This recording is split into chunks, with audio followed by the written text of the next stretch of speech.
La matière noire, qui constitue environ 80% de la matière totale de l'univers, reste l'un des plus grands défis scientifiques de notre époque. Invisible et détectable uniquement par ses effets gravitationnels, elle est essentielle pour comprendre la formation et l'évolution des galaxies. Alors, pour lever le voile de mystère qui l'entoure, nous avons l'honneur de recevoir Françoise Combe, professeure des universités au Collège de France au laboratoire d'études du rayonnement et de la matière en astrophysique et atmosphère, présidente de l'Académie des sciences, lauréate de la médaille d'or du CNRS en 2020. Elle échange tout de suite avec Caroline Tourbe, journaliste au Point, sous vos applaudissements nourris, mesdames, messieurs.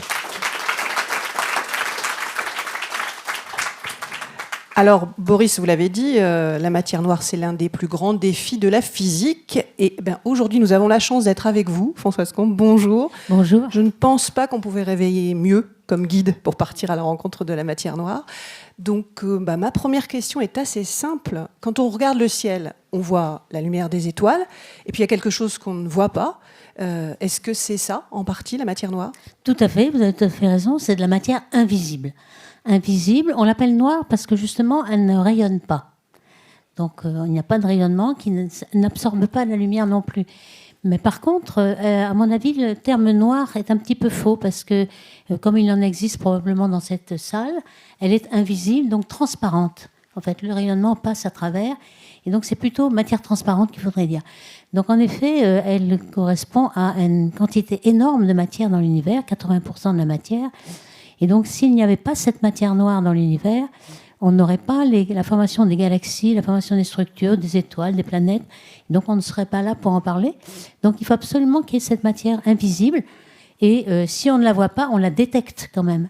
On la détecte de façon indirecte, comme on l'avait dit, par sa gravité. Justement, on sait de quoi nous sommes composés, et beaucoup des choses que nous voyons, on sait de quoi elles sont composées, d'atomes, d'électrons. La matière noire, on ne sait pas de quoi elle est composée, mais comment est-ce qu'on sait qu'elle existe ? Et on a des indices sur son existence, des observations ? Depuis très longtemps, on fait remonter à Zwicky. Zwicky est un astronome suisse qui a fait toute sa carrière aux États-Unis, en fait, et il avait eu l'idée de regarder les mouvements des galaxies dans l'amas de Coma. Un grand amas de galaxies où il y a 1000 galaxies qui ont des vitesses les unes par rapport aux autres. Mais ces vitesses qu'il mesurait étaient très très grandes, 1000 km par seconde, c'est quand même beaucoup. Et donc il avait calculé un petit peu l'équilibre gravitationnel de cet amas de galaxies. Et donc s'il n'y avait pas beaucoup de masse, alors à l'époque il y avait 500 fois plus de masse invisible que de masse visible. Il y avait encore plus de problèmes de matière noire, mais entre-temps on a découvert de la matière qu'on ne voyait pas et qui tout d'un coup est devenue visible, mais dans d'autres longueurs d'onde.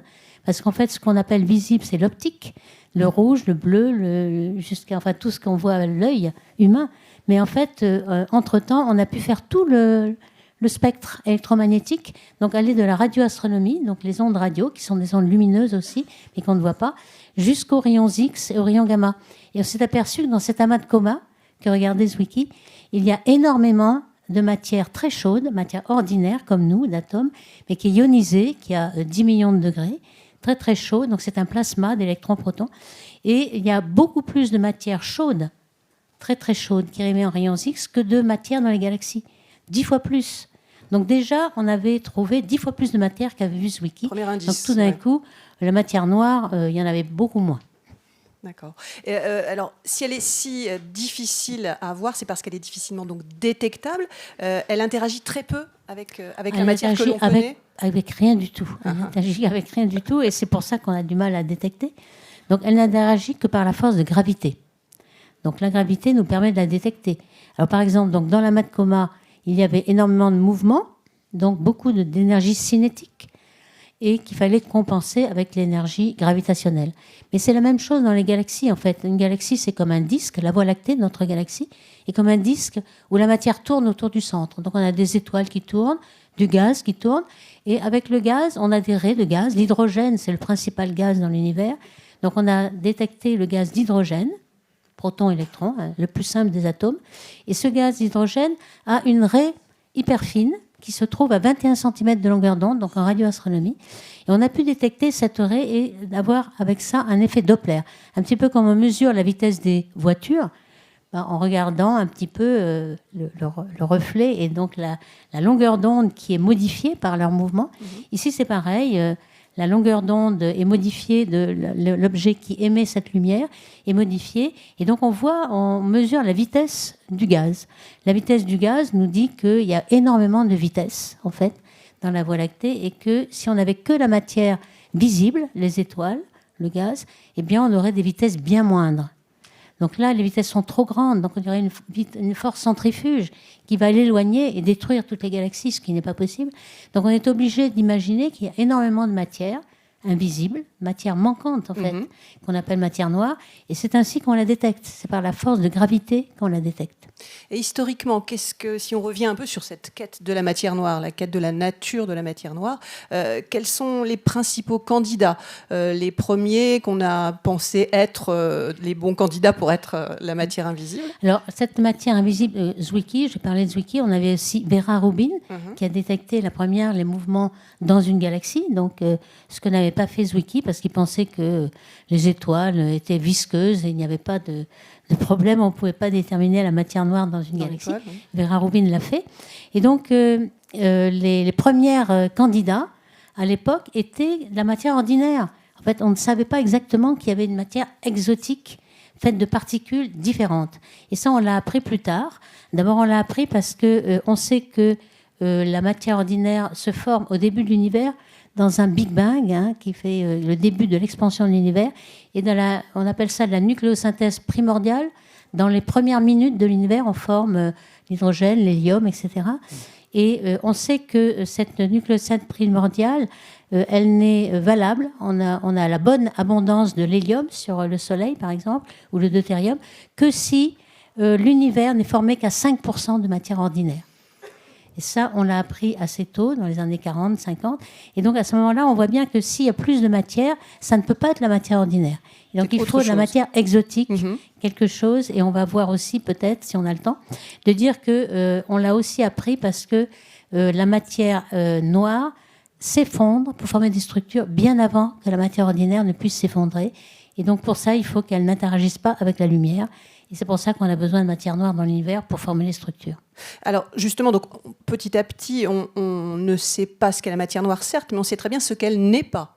Ce sont ça, ces expériences importantes qui, au fur et à mesure de cette quête de la matière invisible, la matière noire, voilà. On a mené. Donc qu'est-ce qu'elle n'est pas? Alors justement, on a eu ces principaux candidats. Ouais. À partir de 1985 à peu près, on s'est aperçu qu'il y avait de la matière exotique et qu'il y a eu un candidat qui s'appelait WIMP en anglais, ça veut dire Weakly Interactive Massive Particle. Alors Weakly Interactive, ça veut dire qu'elle interagisse par l'interaction faible. Alors on sait que dans les forces de la nature, il y en a plusieurs. Il y a la force électromagnétique, on est très familier avec cette force électromagnétique. Il y a la force de gravité, et puis il y a les forces nucléaires qui est faible et forte. Forte, c'est la réaction qu'il y a dans les noyaux, alors que faible, c'est un peu plus... Bon, c'est plus faible. Et donc, comme cette matière invisible n'interagit avec rien du tout, elle ne pouvait éventuellement interagir qu'avec la force faible. Donc, c'est cette particule-là qu'on a essayé de détecter par des détecteurs que l'on mettait, par exemple, sous les montagnes, pour essayer de s'affranchir des rayons cosmiques et de toutes les contaminations à très grande profondeur. Ouais. Par exemple, le tunnel du Mont Blanc, le Grand Sasso, etc. Et aux États-Unis, pareil. Et donc, on mettait des détecteurs qui, au départ, c'était quelques kilogrammes de germanium, de niobium. C'était difficile parce qu'il fallait éviter qu'il y ait des radioactivités qui pourraient produire la contamination aussi. Donc, il fallait le purifier. Aujourd'hui, on en est encore dans le Grand Sasso à détecter des tonnes de xénon liquide qu'il a fallu aussi nettoyer par quelque chose de très pur. Et avec ces tonnes, donc on a bien appris au cours du temps, puisqu'à partir de 85, on a fait ces expériences de détection directe. Alors par exemple, une particule de matière noire qui tomberait, alors d'abord on serait nettoyé par la montagne, il n'arriverait que la matière noire qui tomberait sur le détecteur, il y aurait un recul du noyau, et là on ne l'a jamais détecté. Et par contre, la limite supérieure est descendu, et donc on a éliminé pas mal de candidats, mais il en est resté un, ce fameux WIMP, qui provient de quoi? En fait, elle provient au-delà du système standard de particules élémentaires. En fait, on connaît bien maintenant toutes les particules élémentaires. On sait que, par exemple, le proton et le neutron, dont nous sommes faits, est fait de quarks. Les particules les plus élémentaires, c'est des quarks. Et toutes ces particules, on a certaines symétries entre elles qui permettent d'avoir un équilibre, toute une hiérarchie de particules. Mais par contre, dans le système standard de particules, il n'y a aucun candidat pour la matière noire. Donc il fallait inventer autre chose et inventer une symétrie, une supersymétrie. Alors pour dire en bref, il y a quand même deux types de particules, les fermions et les bosons dans la nature. Les fermions sont des particules qui ne sont pas grégaires. À chaque fois qu'il y a par exemple 2 chaises, il y a une personne par chaise.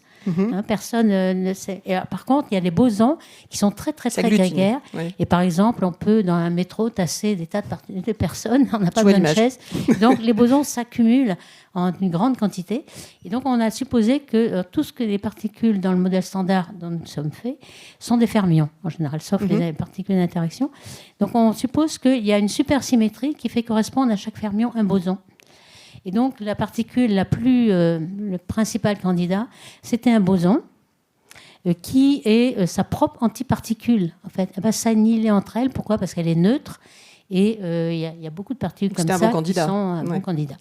Et donc, il y a 2 conditions qu'il fallait. Il fallait non seulement que cette particule existe, essayer de prouver qu'elle existe, mais aussi qu'il en reste assez pour former les 25% du contenu de l'univers qui est fait de matière invisible. On sait aujourd'hui que c'est 25% du contenu total de l'univers. Donc il faut quand même tomber pile sur ces 25%. Et pour cela, il fallait qu'il y ait une certaine masse de cette particule. Ce WIMP devait faire à peu près 125 fois la masse du proton. Alors, et bien justement, le gros problème, c'est qu'on a tenté de le fabriquer, cette particule.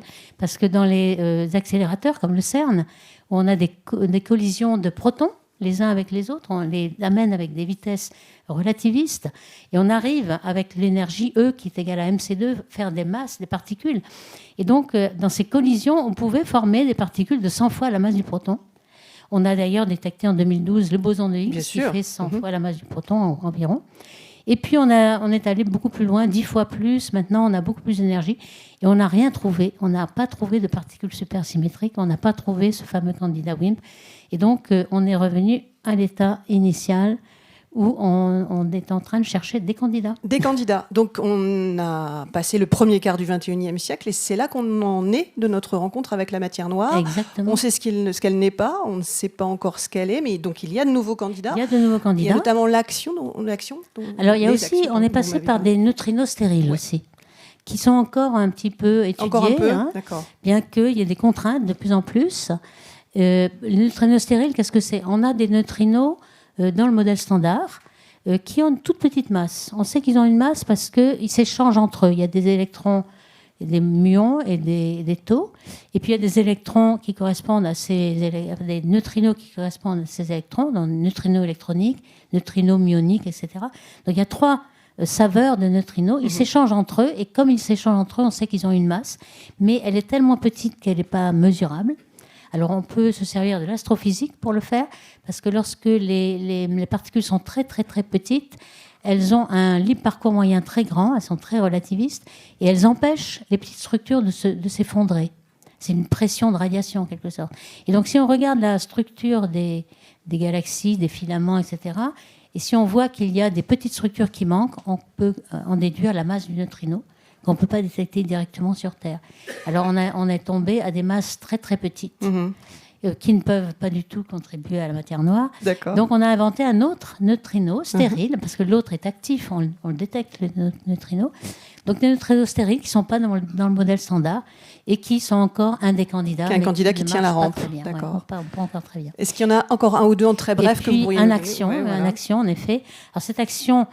au départ, c'était une particule qui était supposée correspondre à des violations de parité. Je n'irai pas plus loin parce que ça nous amènerait très très loin.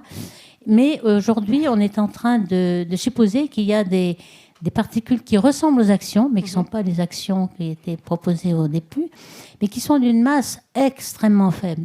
On appelle ça ultra légère, ultra légère, parce qu'il y a 10 puissance 20 fois moins qu'un neutrino ordinaire. Donc il faudrait avoir 1 et puis avec 21 zéros au-delà. Donc c'est inimaginable. C'est quelque chose de tellement faible que la longueur d'onde quantique, la longueur d'onde de De Broglie était le physicien qui avait inventé cette longueur d'onde parce qu'il y avait des dualités entre les particules qui étaient des particules ou des ondes. Donc il y a une longueur d'onde pour chaque particule et cette longueur d'onde est inversement proportionnelle à la masse. Donc comme la masse est très petite, la longueur d'onde de De Broglie de cette particule action, elle fait 3000 années-lumière. Donc c'est pas du tout quantique, hein. Le quantique ce serait très très petit. Là on a des particules quantiques à l'échelle astronomique. Et donc ça nous pose des contraintes de cette matière invisible, car en effet, il y a ces fluctuations quantiques qui sont là tout le temps, qui ne s'amortissent jamais et qui chauffent les galaxies et qui nous permettent d'avoir des contraintes sur cette masse. Il y a aussi donc ce premier quart du XXIe siècle qui s'achève et il y a de nouveaux outils, de nouveaux instruments qui ont été inaugurés, lancés. Je pense notamment à James Webb. Est-ce que ça va changer les choses? Est-ce qu'on en attend quelque chose d'important rapidement? Alors, le James Webb, il nous aide surtout à détecter les galaxies primordiales, parce qu'en fait, c'est un petit peu comme le télescope spatial Hubble, qui regardait le visible, et là, il regarde l'infrarouge. Alors, comme dans l'expansion de l'univers, les longueurs d'onde sont toutes décalées vers le rouge, donc pour voir des galaxies au début de l'univers, près du Big Bang, il fallait vraiment aller se décaler vers le rouge, ce que ne faisait pas Hubble. Et donc là, avec James Webb, on a détecté énormément de galaxies très massives, très tôt. Et là, c'est encore un mystère. Et peut-être que c'est par là qu'on va peut-être contraindre le modèle standard de cosmologie et peut-être le modèle matière noire. C'est qu'on n'arrive pas encore à expliquer bien pourquoi il y a de telles grandeurs des galaxies très très massives, très près du Big Bang. En fait, ce qu'on pensait autrefois, c'est qu'on forme des toutes petites galaxies qui ressemblent à des amas stellaires comme les amas globulaires, et qu'ensuite elles fusionnent, et qu'elles deviennent très très grosses aujourd'hui. Et là, en fait, on arrive à voir des galaxies très très massives très tôt, de même que les trous noirs qui sont au centre de ces galaxies. On sait qu'au centre de chaque galaxie, il y a un massif trou noir, un trou noir supermassif. Et donc, dans notre galaxie, il ne fait que 4 millions de masses solaires, mais dans certaines galaxies, c'est 6 milliards, etc. Et là, à nouveau, on a des trous noirs extrêmement massifs très tôt, qu'on ne comprend pas très bien. Donc là, peut-être, on va être en train de remettre en cause le modèle standard et bon, peut-être la matière noire, etc.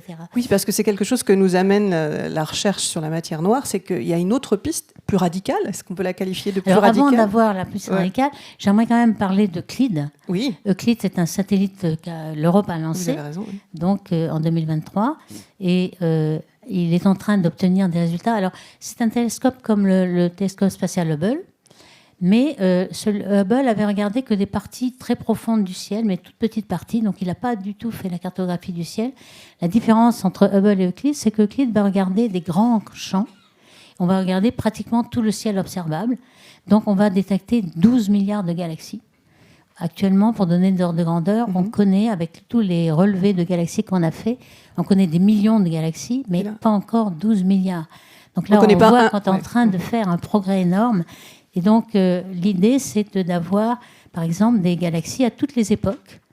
Et ce qui va nous permettre, si on a extrêmement de précision, donc avec la statistique du nombre de galaxies, on va avoir énormément de précision et on va pouvoir avoir, et on a des traceurs comme ça, de distance et de taille, on va pouvoir avoir la forme de l'expansion de l'univers en fonction du temps.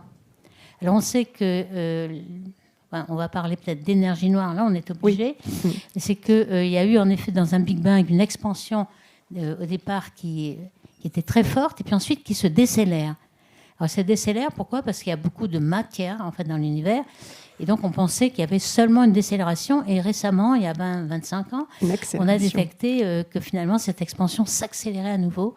Et on a été obligé d'inventer cette énergie noire qui est finalement le pendant de la matière noire un petit peu. Hein. Mais elle fait, cette énergie noire, 70% du contenu de l'univers. Donc le Euclide, qui va nous donner cette loi de l'expansion en fonction du temps, va nous donner la nature de l'énergie noire. Et puis aussi, par comparaison, avec un petit peu la nature de la matière noire. Et on a des rendez-vous avec Euclide? Il y a des rendez-vous qui sont prévus? Oui. Il est parti, donc il va donner des résultats progressivement, Mais pour avoir les 12 milliards, il va falloir attendre 5 ans. Mhm. Donc en 2030, on aura tout. On aura tout. On aura la nature de l'énergie noire. Est-ce que c'est vraiment un cinquième élément, comme on l'a dit, ou alors une constante cosmologique, comme l'avait prédit Einstein au début du XXe siècle, qui ensuite, il avait dit que c'était la plus grande erreur de sa vie parce qu'on n'avait plus besoin de cette constante. Mais maintenant, on en a besoin à nouveau. De nouveau, oui. Donc ça revient. Donc on vit une période extrêmement intéressante, passionnante. Vous qui avez une carrière de chercheuse, ça doit être un moment particulièrement excitant. C'est exactement passionnant. Ouais. Et c'est pour ça que je continue à travailler. Je ne m'arrêterai jamais parce qu'on a préparé pendant 10 ans ou 20 ans tous ces télescopes qui arrivent maintenant. Et on a peut-être la solution au problème qui arrive. Alors, je n'ai pas parlé dans Euclide. Ce qu'on voit aussi, c'est les lentilles gravitationnelles. Mm-hmm. Les lentilles gravitationnelles, on les a depuis des dizaines d'années. Et c'est ça qui nous permet de faire des cartographies de matière noire, puisque on regarde des galaxies de fond. Alors, les galaxies de fond, il y en a des milliers, des milliards. Et puis, on regarde si entre les galaxies de fond et nous, sur la ligne de visée, il y a de la matière noire. Et cette matière va, par sa gravité, dévier les rayons lumineux. Donc, on fait une cartographie des galaxies de fond, en fait, celles qui sont visibles, et on en déduit par leur déformation. Alors, c'est comme si on regardait, en fait, quand on regarde l'univers, c'est comme si on regarde dans un tesson de bouteille, Oui. un paysage, et le paysage, il est déformé, il y a des déformations qui sont dues à la lentille optique de ce tesson de bouteille, si vous voulez. Donc là, on a, à chaque fois qu'on regarde très loin dans l'univers, on voit les galaxies se déforment. Alors, si on a un amas de galaxies qui est sur la ligne de visée, les déformations sont très fortes. On peut avoir un anneau d'Einstein, une galaxie qui, au lieu d'être un point, devient un anneau. Ou alors, on a des arcs, si ce n'est pas exactement coïncident. Ou alors, on a les milliers de galaxies sont déformées légèrement. Et donc, on peut faire un petit peu comme vous avez une carte du champ magnétique avec de la limaille de fer. Là, vous avez toutes ces petites galaxies qui sont comme de la limaille de fer qui s'orientent. Oui. Et on peut en déduire la cartographie de la matière invisible. Donc finalement, elle devient visible grâce à ces lentilles gravitationnelles. Donc avec Euclide, on a énormément de lentilles gravitationnelles. On va multiplier par 100 le nombre de lentilles gravitationnelles. Et donc on aura des cartographies de matière invisible partout. On saura vraiment encore plus la nature de cette matière noire. Il y a une masse de données donc énorme qui va arriver jusqu'aux chercheurs. Comment est-ce que ça va fonctionner ? C'est un grand. Je sais que ces recherches-là sont très internationales. Ça va être des grandes collaborations. Oui. Alors c'est déjà ça. Hein. Les astronomes ont été parmi les premiers à avoir des collaborations internationales. Oui. Déjà en 1960, on a construit des télescopes au Chili, parce qu'en fait, tous les Européens avaient leurs petits télescopes dans chaque pays, mais pour aller dans l'hémisphère sud et regarder la moitié du ciel, il fallait vraiment unir ses forces. Donc on a des télescopes européens qui sont les plus grands au monde. On a donc battu les États-Unis, parce que quand même, l'union fait la force, pour une fois que l'Europe se met ensemble. Donc on est en train de construire un télescope de 40 mètres de diamètre optique, alors que les plus grands aujourd'hui sont de l'ordre de 10 mètres. Donc on avait déjà au Chili 4 télescopes de 8 mètres dans les eaux. Maintenant, les eaux aura le plus grand télescope optique au monde.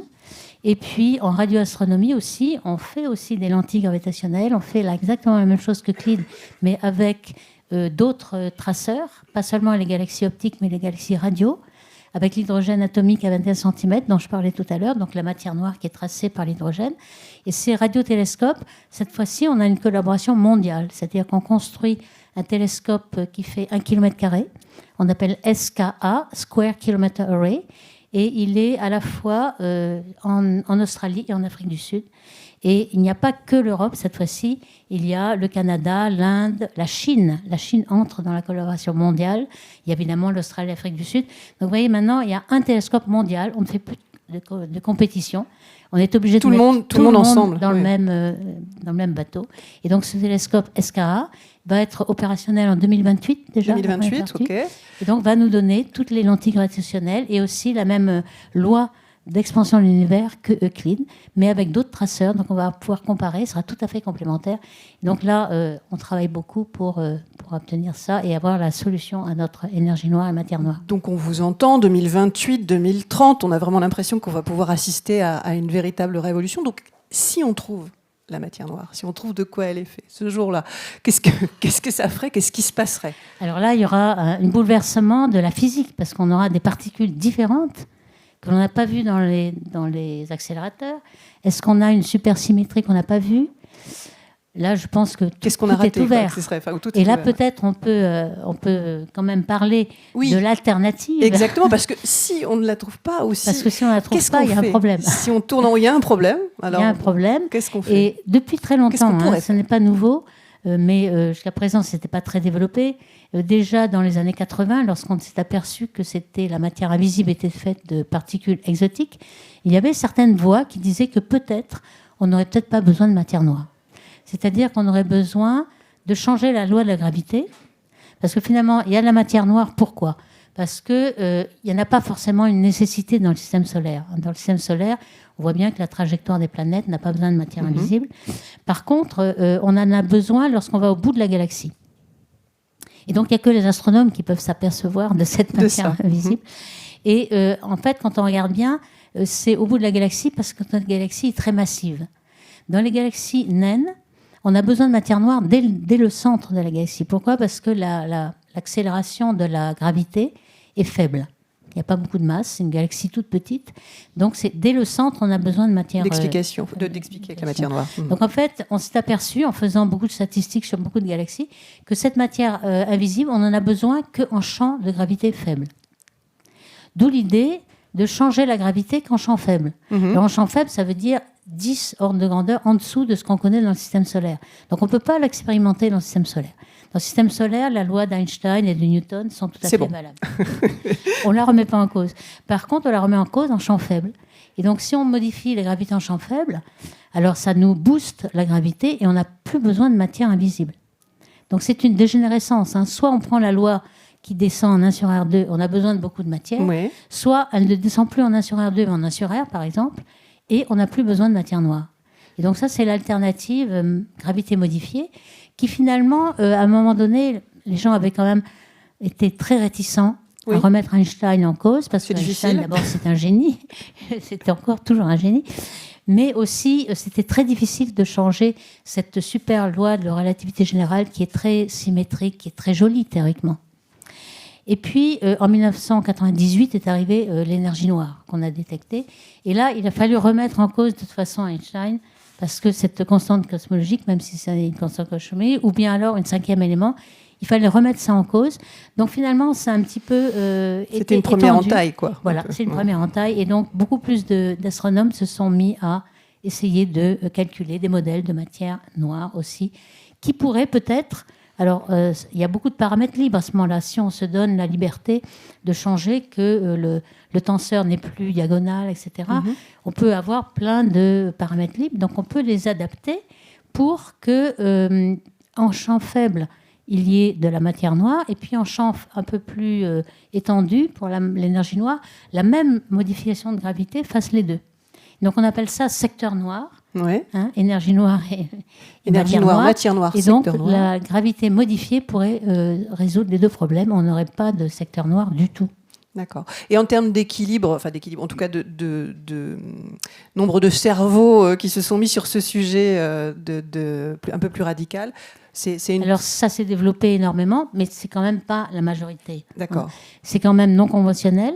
C'est développé plus pour l'énergie noire finalement. Ça a été beaucoup plus parce que c'est quand même complètement inconnu. Donc finalement les cosmologistes pouvaient faire un petit peu inventer des tas de... Il y a, quand on regarde les travaux qui sont publiés chaque jour dans l'archive, on voit qu'il y a des idées nouvelles qui arrivent. Enfin, il y a énormément d'imagination chez les astrophysiciens et chez les physiciens théoriciens. Donc, il y a des modèles qui sont des quintessences, des kénessences, des galiléons, des caméléons, etc. Il y a plein de champs scalaires qu'on invente qui ont des particularités et qui doivent être contraints par les observations. Donc, Euclide et SKA pourront apporter des contraintes à ces modèles. Et puis, il y a aussi un événement qui est arrivé en 2017, qui était les fusions de trous noirs et les fusions d'étoiles à neutrons. On s'est aperçu, on a d'abord détecté beaucoup d'ondes gravitationnelles dues à la fusion de trous noirs, mais la fusion de trous noirs, comme tout est noir, la lumière est avalée par le trou noir et on ne voit pas d'ondes électromagnétiques qui accompagnent l'événement. Par contre, lorsque vous fusionnez deux étoiles à neutrons, il n'y a pas d'horizon, vous n'avez pas de trou noir, et donc en même temps que vous avez des ondes gravitationnelles, vous avez aussi des ondes électromagnétiques. Et on a détecté de ces ondes électromagnétiques en rayons gamma qui sont arrivées à la seconde près, quelques secondes près, après 150 milliards d'années. Non, 50 milliards, enfin non, parce qu'on fait ça. Et puis, elles sont arrivées au même moment. Donc, on a déduit de cette expérience que la vitesse de la lumière et la vitesse des ondes gravitationnelles étaient exactement la même, à une très très grande précision. Et ça a eu le bonheur d'éliminer une grande partie de théories de gravité modifiée qui n'avaient pas prévu la même vitesse des ondes gravitationnelles et des ondes électromagnétiques. Et ça, c'est 2017, hein, c'est Voilà. ce que vous disiez. Donc on a vraiment cette impression. On a réduit tout d'un coup. Ça a été un bonheur parce qu'il y avait tellement de théories qu'il valait mieux en éliminer quelques-unes. J'allais justement vous demander, tout au long de votre carrière, est-ce qu'il y a eu des moments de doute vous êtes, On doute tous les jours, hein, il n'y a pas que des moments. Mais de grands doutes, c'est vrai, bien sûr. Oui, on est toujours en train de dire, bon, est-ce que ce qu'on fait est valable ou pas, mais on essaie de mettre des contraintes et de toute façon, même si c'est négatif, il y a toujours un résultat. On élimine quelques... Et donc, on restreint l'espace des possibles. Et donc, c'est ainsi qu'on va pouvoir converger quelque part. Bah, écoutez, je vous remercie beaucoup. Je suis certaine qu'il y a des questions, Boris, dans la salle. On peut déjà applaudir...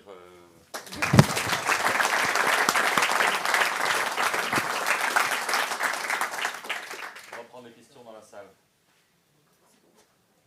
Oui, on va vous donner un micro qui va sans doute marcher mieux que le mien. Voilà. Bonjour. On entend sans arrêt parler de nouveaux trous noirs, de trous noirs invisibles. On a l'impression qu'il y en a toujours plus. Et je voulais savoir dans quelle mesure ça pourrait contribuer à cette matière noire.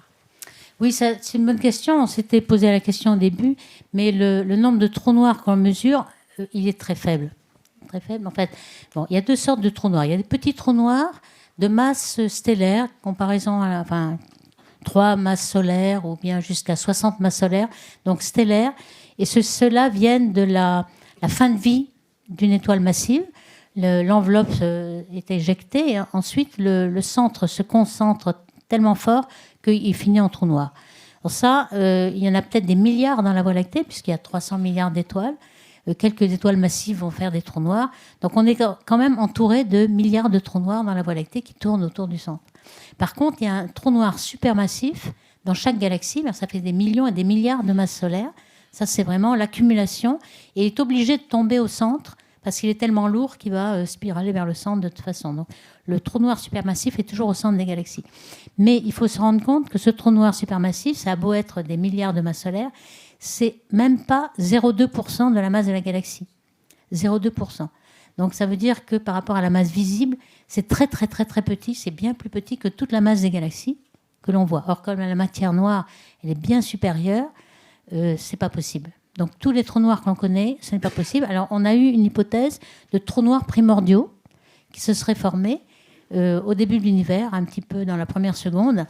Et ça, on pourrait peut-être en supposer encore, mais là on a fait des expériences de l'antigravitationnel, par exemple Eros, etc., qui ont éliminé pratiquement toutes les masses possibles de ces trous noirs primordiaux. Et on pense que maintenant, là, même s'ils existaient, d'ailleurs on ne sait même pas s'ils existent, mais même s'ils existaient, ce serait une fraction négligeable de la matière noire aujourd'hui. Donc on peut être tranquille, la matière noire n'est pas faite de trous noirs. Une autre question dans la salle. Monsieur, on vous écoute. Oui, bonjour. Merci pour cette très très belle présentation. J'ai beaucoup de respect pour Albert Einstein, je pense comme tout le monde, mais lui-même a reconnu avoir fait la plus grande erreur de sa vie, mais il a aussi décrété que les terres luminifères n'existaient pas, donc je pense qu'il ne faut pas l'aduler au point de ne pas remettre en cause des choses qui sont de l'ordre de ces découvertes qui étaient exceptionnelles, géniales. La science est faite pour avancer et je pense que vous y participez tous les jours. Moi, je me demande quand, effectivement, s'il y a une limite qui s'impose pour qu'un nombre toujours plus grand d'astrophysiciens se mettent à chercher dans des directions qui sont un petit peu non conventionnelles. Mais Alain Aspect l'a bien montré, par ses expériences, que c'était plutôt Niels Bohr qui avait raison plutôt qu'Einstein. Donc je pense que c'est le respecter que de le remettre en cause, je pense. Voilà. Oui, oui, vous avez raison. Mais je pense que de plus en plus de personnes travaillent dans cette direction. Le problème, c'est que c'est très difficile. En fait, on voit qu'il y a beaucoup, beaucoup de modèles qui ont été proposés. Et très souvent, ils sont un peu incohérents. C'est-à-dire qu'à un certain moment, il y a des masses négatives qu'on appelle fantômes. Donc, il faut d'abord une théorie qui n'ait pas de fantômes. Et puis, c'est assez complexe. Alors, il y a une théorie qui s'appelle monde, qui marche très très bien pour les galaxies, ne marche pas pour les amas de galaxies. Et puis pour le début de l'univers, il y avait quelques problèmes qui viennent d'être résolus. Donc on a trouvé la bonne choix de champ scalaire pour qu'on puisse expliquer tout le début de l'univers, la formation des galaxies, qui se fait d'abord par la matière noire, normalement, dans le modèle standard. Et là, comme il y a un boost de gravité au début, on n'a pas besoin de matière noire pour former les galaxies, etc. Donc ça progresse de plus en plus, mais il faut dire qu'il y a beau avoir pas mal de modèles et d'astrophysiciens qui travaillent, c'est très très compliqué de remettre en cause la relativité générale, qui est déjà complexe en soi. Hein. Donc ça prend du temps. Mais de plus en plus, on y vient. Alors au début, en effet, c'était tellement non conventionnel qu'on n'osait pas mettre un étudiant dessus parce qu'au bout de 3 ans, il n'aurait pas eu de résultat. Et pour avoir des post-docs et puis faire une carrière. Par contre, les seniors en fin de carrière n'ont aucun risque et donc on peut s'y mettre. Est-ce qu'il y a une dernière question dans le public? Oui, monsieur, on va vous donner un micro. Ici, monsieur au 2e rang.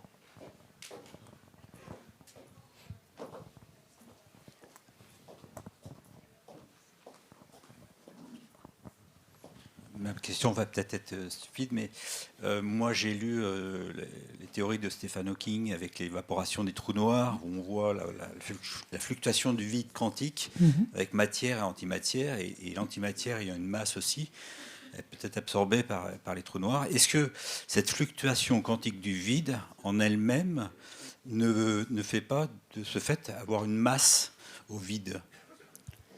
Eh bien, justement, on pensait que cette énergie noire, c'était l'énergie du vide. D'ailleurs, même Pauli, avant même tous ces problèmes de matière noire, lorsque Pauli, au début du XXe siècle, avait conscience de l'incertitude d'Heisenberg, donc on pouvait, dans un très petit temps, un temps très très court, avoir beaucoup de fluctuations d'énergie, comme vous le dites, de l'énergie du vide. Il avait pensé que la constante cosmologique qu'avait proposée Einstein était peut-être l'énergie du vide quantique. Et donc déjà, il avait calculé, si on extrapole l'énergie du vide quantique qu'on a dans le laboratoire à tout l'univers, qu'est-ce que ça ferait?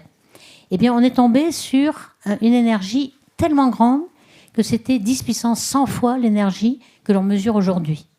Donc aujourd'hui, on mesure l'énergie du vide. Ça, on le sait qu'elle existe, on la mesure. Mais ça ne peut pas être le vide quantique. Alors, on l'a un petit peu perfectionné, cette mesure, par rapport à Pauli, puisqu'on a obtenu les quarks, la chromodynamique quantique. Et on a toujours 50 à 100 ordres de grandeur.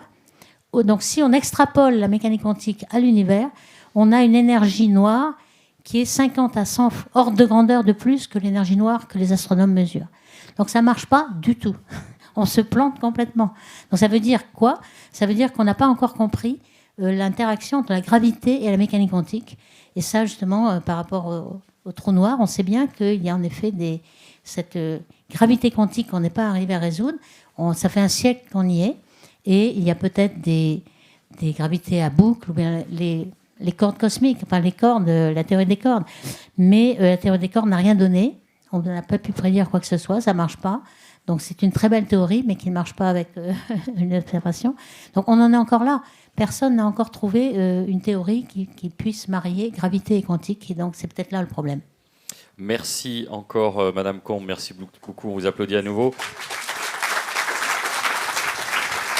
Alors, si vous souhaitez prolonger la discussion, Madame Combe dédicace tout de suite ses ouvrages Trou noir et quasar, le Big Bang, la matière noire clé de l'univers. Ça se passe juste à côté, dans le hall. Et on se retrouve dans quelques instants. Il sera question de faisceaux d'ions. À tout de suite.